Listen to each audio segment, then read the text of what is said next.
Hari Om and good morning, my dear children. Welcome back to the fascinating world of English literature.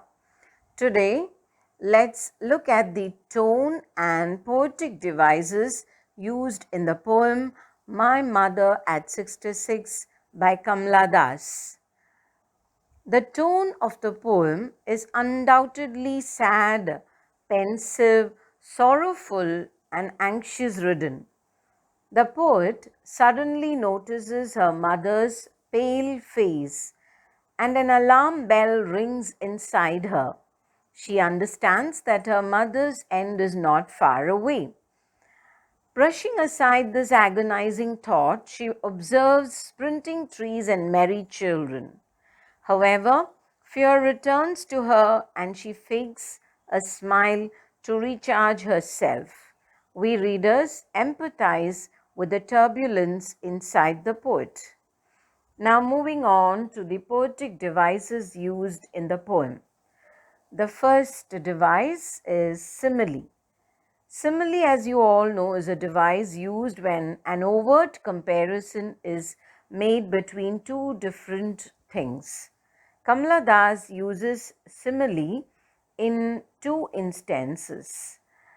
In lines 6 to 8, the poet compares her mother's pale, sickly appearance to that of a corpse, using the word like to make the comparison.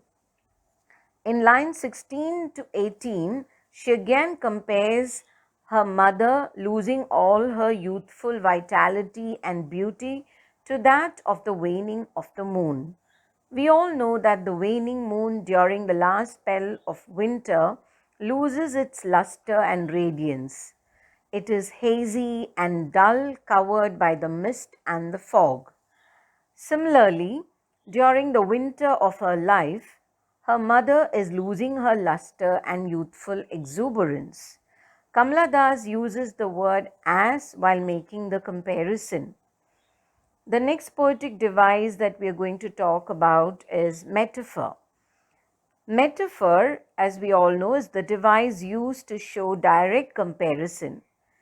In line 12, Young Tree Sprinting tells about how Kamala Das compares the youthful trees to energetic sprinters as they run alongside her car. We can also say that trees are personified, attributing human qualities of energy and enthusiasm of a young sprinter to the trees.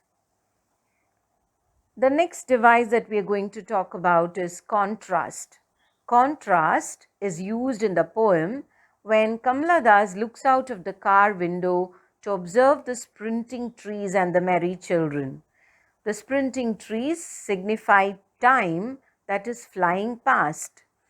The mother's fading youth and vibrance that signifies decay and death is in contrast to the youthful, energetic trees that are likened to sprinters and the merry children who have just begun their journey of life, which is so colorful, is what is referred to here.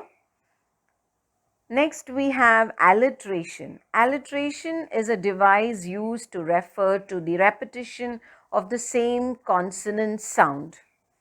We have alliteration in my mother and see you soon, Amma. The m sound that's repeated in my and mother, and the s sound that gets repeated in see you soon. Next, we have repetition. Repetition is the poetic device used in the last line. All I did was smile and smile and smile. The word smile is repeated to emphasize the reassurance that the poet gives for herself and for her mother. Though her smile is hollow, fake, and artificial, it does usher in the much needed positivity and optimism. Now, in conclusion, let's look at what is the takeaway from this beautiful poem. There is a very insightful lesson that we need to give quality time for our loved ones. Our aged parents and elderly relatives long for our companionship, our love, care, and attention. Most of them wallow in loneliness and insecurity. They expect their children and grandchildren to share the happenings in their lives with them and take their suggestions while taking important decisions of their life. Yes, my dear children, we have now come to the end of this video lesson. Hope you have enjoyed learning the poem. Thank you very much. Keep smiling. Happy learning. Bye bye. Hari Om.